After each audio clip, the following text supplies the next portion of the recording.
Cool. Switch. Otherwise, good. Let's start. Yeah. Hi, Sukanti. Thank you so much for taking the time to do this interview. I know we've been in touch for many years, and you've been a great mentor to me. You've advised me on careers and movement management and all that. So this part of my blog, I started a series called the Personal Branding series, where I talk to thought leaders, people who have built the brand over time, and who can share perspectives. So that's really what it is. So before I start, if you could kindly introduce yourself to the viewers, and then we'll dive into the questions.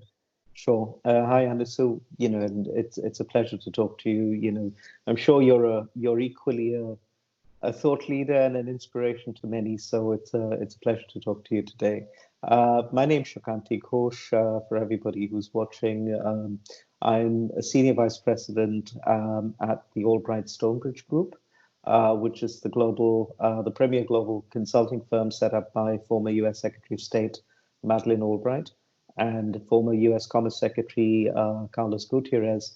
And I lead the South Asia practice along with that. So I'm the senior vice president and lead for South Asia. Great, fantastic. And let me ask you why the first question, how would you define personal branding? What's your idea of it? Well, contrary to what a lot of people say, I go back to the fundamental core of what a brand is. And if you look at what a brand is, there are lots and lots of definitions, but I think the one that sticks to you the most is it's a promise, right? Right. And the fact is that each one of us needs to stand for certain values, stand for certain elements, certain qualities that we live up to and we consistently are recognized by. So that's the first part of what I understand. The second part of what I understand is much like in all of our careers, we come across brands, we come across different products that we help meld and mold. So you tend to think of long-term plans, medium-term plans, short-term plans, and you have very clear strategies and tactics, and you build it out into the horizon. But at the same time, you periodically revisit that and you adjust and change goals and change direction if required. And to me, each one of us as a personal brand is much the same. We don't think enough about our own careers. We don't think purposefully enough about our own jobs, our own lives. So to me, personal branding is not about, how many viewers I have or followers I have on Twitter or Instagram. It's about what am I doing with my life? How intentional am I with my choices? In terms of my career or which add up to who I am and what I am and how people know me. So to me, it's a slightly different perspective than what a lot of people say. Absolutely, yeah. I think that's very, very interesting because, and I was looking at your profile, and you have been very consistent in what you've done. You've also been in the communications domain, strategic comms. You have also been in advocacy. So stuck to that domain. So there is the two schools of thought which say either you can be a generalist or you can be a specialist. And I think you've taken that path of being a specialist in that sense. So if I were to ask you, how do you know that you're a personal brand? So to a person who is wanting to be one, what insights can you share? So even before you go there, you touched upon something, in terms of my career, and if you really look at it, it's been through phases. Even within that, if you really look at it, I can divide my career broadly into 3/3. Right, the first third had to do with communications in the broadest sense of the term. What too many people don't know is that I started off also as a broadcaster, right? So I did 10 years of programming on All India Radio at the local, national, and SARC levels. I worked on programs at Doordarshan in those days, script writing, researching, voiceovers, for over 6 years, again at the local, national, and SARC level. At one point in time, I was writing actively for 14 newspapers. Wow. With my own byline. Mm-hmm. So yes, if you look at that piece, there were almost a 5 year stint with contract advertising, heading and well setting up and then heading um, their public relations division, Right. and then leading TBWA's efforts, Mm. across the country. But then the Mm. next third became, banking and financial services, and heading Mm. corporate affairs in banking and financial services domains at regional levels, Mm. both across, the Middle East as well as in India. And Mm. that was a tumultuous phase because obviously, it was a time when we ended up seeing a lot of crises, a lot of M&A, the financial Mm. downturn, Mm. and then if you look at the final third, it's been a lot of global consulting, a lot of Mm. C-suite and board consulting, a lot of corporate and international affairs. Mm. And again, if you look at it, it's been around the world. And I think the point that I was making is, it at almost at every point of these transitions, even if Mm. you look at it as a third a piece, you will Right. see that there was a significant attempt to build into my um, into my brand, a Mm. purposeful, intentional attempt to build into my brand, and then course correct, or Mm. rather, course add, right? Right. Because I was using the knowledge and wisdom and experiences of the past to Mm. leapfrog into the future. Right. So so I think that's what I mean by it, to be honest. Fantastic. So I've been able to use it, each experience and each part of my experience as almost as a springboard. And again, Mm. and this will seem really odd to, well, it seemed very odd to my brother and my parents when I was growing up. Mm. Mm. But it'll seem even more odd to the youth of today, because if Mm. you look at my career, most of my jobs, the first one was almost 5 years, the next one was Mm. 5 years, the one Correct. after was 5 years, the one Mm. after was two, the next one was 10 almost, Mm. and Right. this has been just under 6 months at the moment. So Mm. if you look at it, it's contrary to every 2 years you've got to you become part of the woodwork if you don't switch jobs. I have invested Mm. in each of the jobs because I believe that you need to Mm. give it that time Mm. to be able to settle in, start to contribute, make a meaningful contribution, get Mm. well known in terms of what you're doing, and then move on. Got it. Got it. Brilliant. Yeah, I think that's great insight because I know a lot of people prefer switching jobs and staying in one job, making a difference is huge. But coming back to the question, how, as you were building your brand, what are some of those signs which told you, yes, I am on the right track, or I do need to course correct? So, what are some of those signs which you got? So I think the first thing is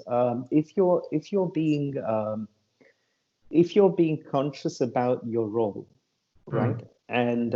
And I think there are two things that are very important. The first is how important is your role, right? Mm. And when I'm talking about important, I don't mean in terms of hierarchy in an Mm. organization. I'm talking about how central is it Mm. to making a difference. Mm. At the same time, the other thing is, are you being intellectually challenged, Mm. right? If you're not being intellectually challenged, it's Mm. time you moved on, Mm. right? So I think the fact is that somebody told me, and I don't remember who. I think it was no, I think it was Irfan Khan. The famous head of communications for Levers. In one of my really early meetings with him, Irfan actually turned around and said, our profiles, our CVs are nothing but a collection of milestones, Mm. right? And I think that sort of stuck in my head, Mm. saying that you're right. He's absolutely right. So they are a series of milestones, and what we Mm. have to do is go about collecting them. So Mm. and therefore, if the day you're starting to to not be challenged, right? To not push yourself, you're literally a day closer to, becoming irrelevant. So, so look at the centrality of your job, look at whether or not you're being challenged. If not, put yourself into a situation where you are challenged, right? Because that's how you grow. Got it. Growth. Okay. Yeah, that makes sense. And if I would ask you, were there specific steps in your mind when you went about building your brand? So, like you moved between the corporate side to the agency side, you got into advocacy. You've also done, you on the board of a charity, and so you've done all kinds of stuff. So, what were some of those mental maps that you had when you went about these? So I think, again, I think consulting is a brilliant way to start your career, because, if nothing else, it puts you under a lot of pressure. It puts you under, a very clear, you've got a target on your head, right? Literally, in the sense that, you're only as good as your last, project and your last initiative. So you're under constant pressure, but at the same time, you tend to learn a hell of a lot, because if you're the kind who likes working under pressure, who performs under pressure, there's nothing better than learning at a consulting firm, or in a consulting environment, because you learn bottom up. You have to learn to do the very basics, and you are thrown into the middle of so much learning, right? That if you're ready to soak it all up, you can start your personal career growth very, very quickly, right? Got it. From then, the move to corporates was very important as well, and I think, corporates allow you to really understand how a business functions, right? Because as try as you might, when you're sitting only at a consulting firm, you understand part of the problem. You don't really lift the problem as much as you do on the corporate side. So absolutely, the couple of times that I've switched and moved to a corporate, they've been very clear, clearly thought out, decisions, because I needed to deepen my understanding and deepen my experience. And again, it wasn't only in terms of corporate, it was very clearly what kind of corporate. Those were conscious decisions, because then again, did I want to be in the middle of, let's say, banking and financial services, an industry which matters immensely in a particular market? Did I want to really make my mark there? Or did I want to go into something that was not as central to the growth and development of the economy? So it was a purposeful choice, and then the move back to consulting was equally purposeful, right? Because, I'd realized that and again, these were goals that they weren't on spur of the moment goals. They were goals that I'd set myself very clearly as So the goals being set. Agreed. So, Anisu, just to continue, as I was sharing with you, even those choices, the choice to go back to consulting was a very careful, well-considered decision. And these were decisions taken well ahead of time, right? So it's not that, I'm almost at the end of my, stint at a particular firm, but these were carefully thought through, in the sense that I was very clear that I wanted to get to understand at least two industries that were core very, very well, to buffer up my consulting experience. And, it was a question of when, and when I thought the time was appropriate, I moved back to corporates.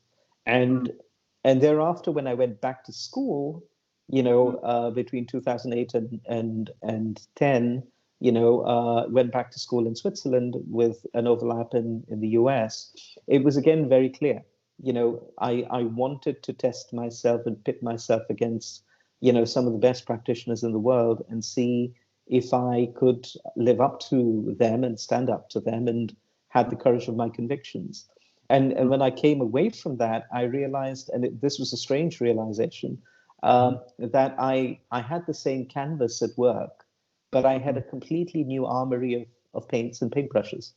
So I needed a bigger canvas.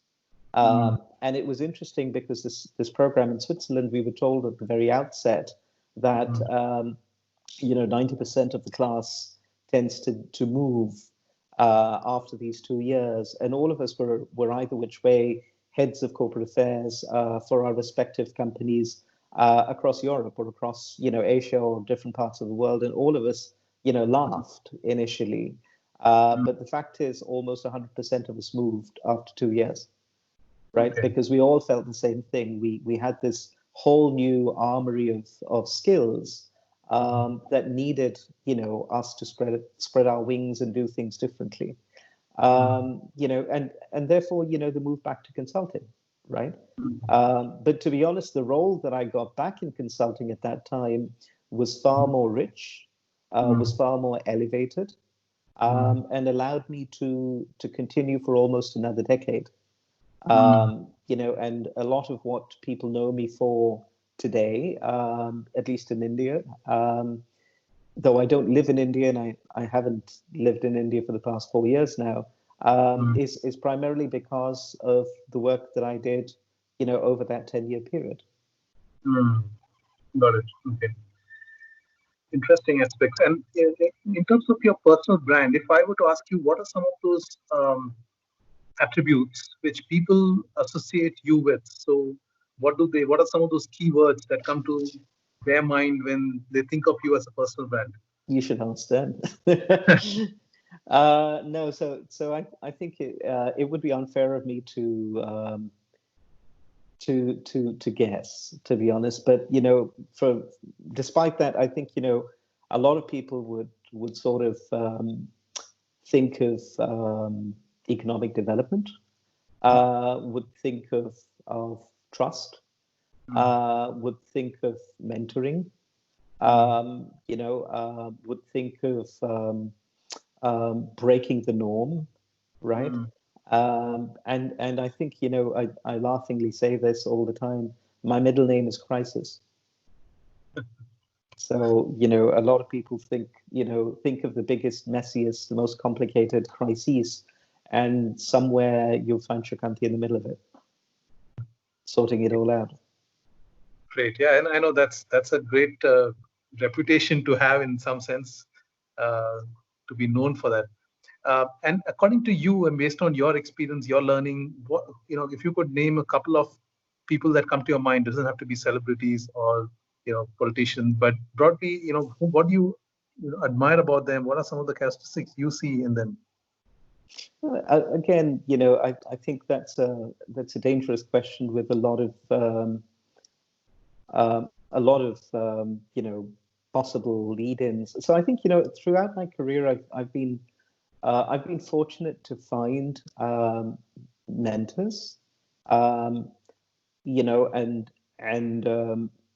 some of them have been people who've been heading particular industries, and these have been people across industries, who I've been able to talk to and speak to and share. Once I've got to know them really well, where I'm going with my career, or where I'm going with my thinking, and they've urged me time and again to push myself, right, to think beyond. If you remember, I was also on the national executive board of AmCham in India, and I held that position for 2 years. I was the Western Region Chair, and I was the first consulting head, from the corporate affairs domain, to sit on that board, for 2 years, right, along with other country managers and regional managers of Fortune 500 companies. And if you think about some of the work that we were fortunate to do, again, each of the chief executives, and I call them chief executives loosely, but heads of institutions that I've been able to work with, have been inspirations in terms of what they've been able to do. A number of people who, again, you know, at APCO, for instance, a lot of the, and I can think back, you know, if I think back of each of the institutions that I've worked at and worked with, I've been fortunate to have seniors, chief executives, presidents, advisors who've been, you know, absolutely amazing, right? Have been absolute role models. And so, you know, they've been gentlemen like Ram Segal at Contract. They've been gentlemen like George, you know, at TBWA. They've been people like, you know, and these names won't mean anything to you. You know, Ahmed Alabri at Bank Muscat, but equally the Marcus Aegis at Barclays. You know, and all the way to, you know, obviously Marjorie Krause and Brad Staples at APCO, to Madeleine Albright and Carlos Gutierrez, you know, at ASB. I think, you know, I've been very fortunate to have been able to work with some of the best and the brightest. And, you know, at one level, you know, it's an incredibly humbling experience, because you have the privilege of being able to count, you know, a former Indian Foreign Secretary Lalit Man Singh as a colleague and trusted advisor, or you know, former U.S. Ambassador to India Tim Romer as one of the people that you've learned from. But I'm deeply grateful to each one of them for showing me part of the way, right? If you look beyond that, you know, there are people, but you know, I think we've each. The other thing. Sorry, I digress. But you know, the one rule that I've always followed when I get into a job interview and when I'm looking at an organization, I realize if I can't respect and learn from the person across the table, I'm better off not joining that organization. Got it. Okay. Got it. Yeah. Absolutely. So yeah, it's a great point. I'm glad that you kind of explained the journey of the different people who you have interacted and how they have shaped you in some way or the other. I think that's brilliant. You know, for instance, and yeah.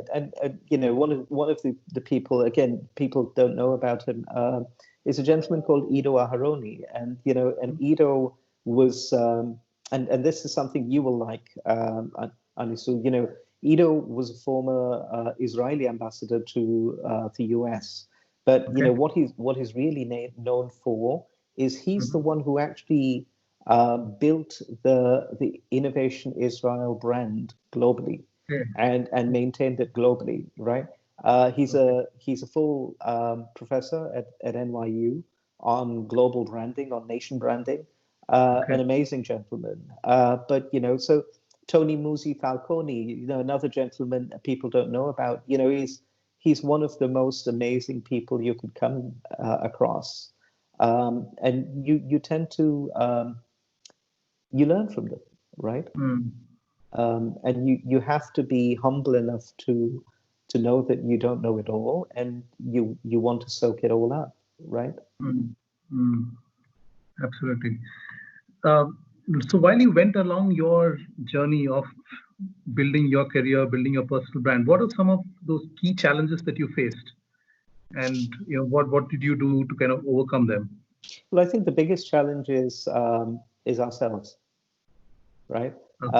We tend to start off believing this is as much as we can do, and we are scared of insecurity. We're scared of the unknown, and to be honest, you've got to be willing to commit 100%, and push yourself into situations that are not comfortable.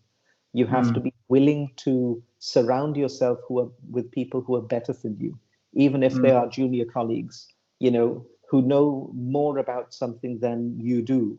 And you've got to be willing to learn from them. So I think, you know, I think on both sides, your biggest detractor, your biggest obstacle in your personal journey is yourself.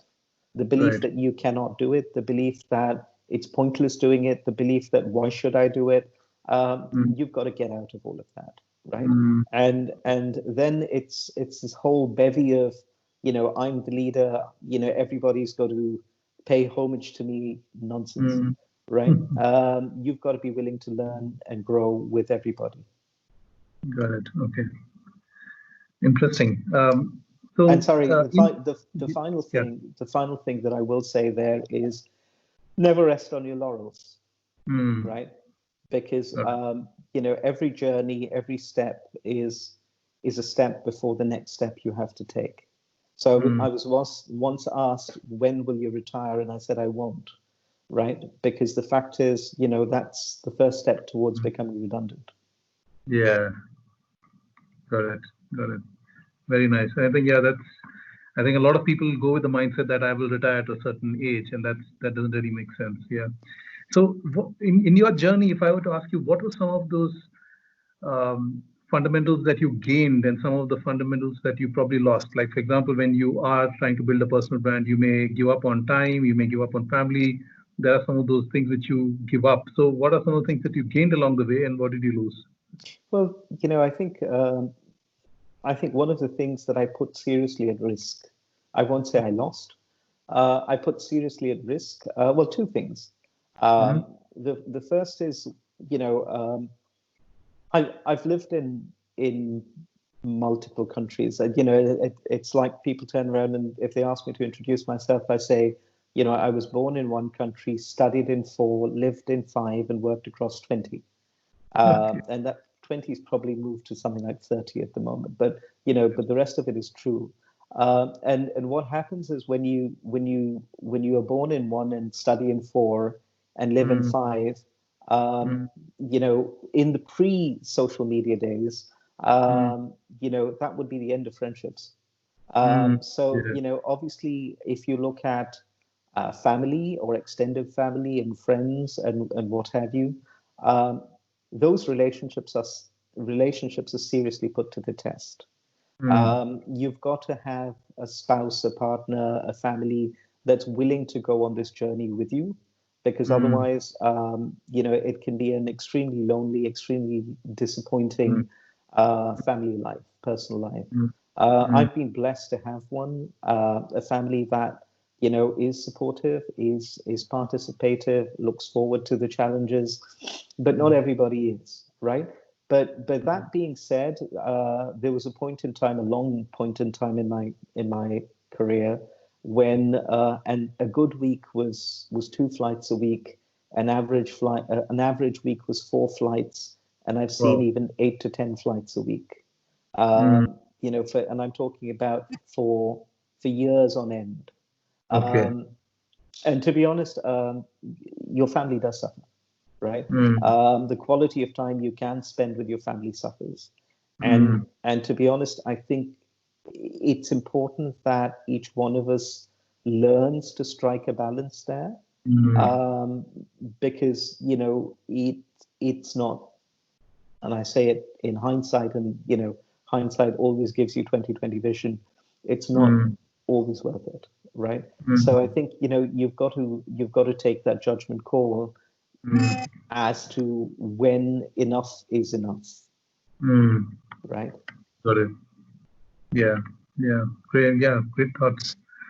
If for Sukanti, if there's someone who's starting out from scratch, someone who's just about coming out of college, taking a new job, so what advice do you have for them about building a personal brand or thinking about their personal brand? Well, I always say it. I'd say reach for the stars. If you don't let anybody tell you you can't do it, reach for the stars. And if you don't reach the stars, at least you'll get somewhere close. If you reach for the end of the room or the end of your nose, it's not a life worth living, right? There are tons of people who are extremely happy, living and staying in one city, in one town, in one village through their lives, and I envy them. I think they've got fabulous lives, but that's not for me. So so I think you need to know yourself, right? So I qualify what I started with by saying know yourself, know what you Mm. want, Mm. and if you really want to reach for the Mm-hmm. stars, there's nothing and nobody apart from yourself that can stop you from getting there. Got it. Got it. That's brilliant. And if I were to ask you, if you want looking back on your journey, if there's one part which you wanted to change and revisit and do it differently, of course, hindsight, like you said, is a great thing to look at. But what would that be? What would that piece So be? before we go there, I think the other piece that I'd share is, far too often we all talk about people starting out in their journey, and we don't talk about Mm. mid-career professionals, Right. right? Right. And people who are mid to senior. And Mm. and my missive to them Mm-hmm. is, trust me, I've been in your shoes, and Mm. trust me, there's a hell of a lot that's there for you to Mm. explore and for you to achieve ahead of you. Mm. So Got stop giving up, it. Right. right? Right. There's much more for each one of us to do. You do it yourself, Anisu. You talk, you lecture, you write, you run an NGO. I sit on the board of a nonprofit in Texas, which is the largest nonprofit in Texas that's focused on child rights, that's focused on human trafficking, on health and nutrition. Each one of us has a role to give back, Right. and there's so much we can do, amongst ourselves for the communities we live in. Um, is there anything that I would change? Not a Mm-hmm. bit, right? I think I've had a fabulous career and a fabulous life, and I'm grateful and feel terribly blessed. So not at all. I wouldn't change anything. Great. And I know that I think gratitude is something which is very crucial for just living and being who you are. I think that's a great insight. So, what's your mantra? So, if there was a one line or a short sentence for personal branding success, what would that be? Um, that's a tough one. I thought I've given you lots of one-liners. No, I think I think it's well, it would have to be something like reach for the stars, right? I think the factor and the fact that you know um, the fact that you can achieve much more. I think and a bit around the fact that it's only ourselves that stop us. I think the key thing is. Sorry, I go back to where I started when we started this conversation. I think if you go back to the classic definition of Mm, the brand is a promise, right? right. And it's not about the number of people you know or the Mm, number of followers you have. right. It's about being consistent and truthful to who you are and Right. what you are, Yeah. right? And if that is if you are a knowledge seeker, right, Mm, then that is what is important. right. If you are a professional nomad, that is what is important. But it's important to know who you are and what you've Mm, set out to do in your life and keep yeah. pushing forward. Got it. Okay. That's interesting. And the last question is there's this pandemic currently happening, and there are a lot of other crises which are hitting, the economy is down. In this kind of situation, what should personal brands, or rather individuals who have personal, who believe they are personal brands, what should they be doing? Should they pause their work? Should they revisit how they approach life in general? What's your advice for them? Well, I think it's two things. The first is, on one hand, continue doing what you're doing at work, hunker Mm, down. This is the mm, time when all of us are being tested. You need to bend your back and hunker down and make sure that you continue to be valuable to your organizations in whatever way possible, to mm, your families in whatever way possible. But at the mm, same time, this is a fabulous time for each one of us to invest in himself and or herself. So mm, look for those opportunities to grow yourself, Mm. right? Find those courses that you've always wanted to do, stretch yourself and invest in yourself, invest in those courses, and make Mm. sure that you continue to grow as an individual and as a Mm. professional. Okay, fantastic. Okay. This is brilliant. Yeah, I think this is brilliant. Thank you so much, Sukanti. This is absolutely a delight to have you on this channel, and thank you so much for taking the time to do this. You're most welcome. Please continue being an inspiration to others, Anisu. You are. Okay. Take care Thank then. you. All the best. Thank you. Bye. Take care.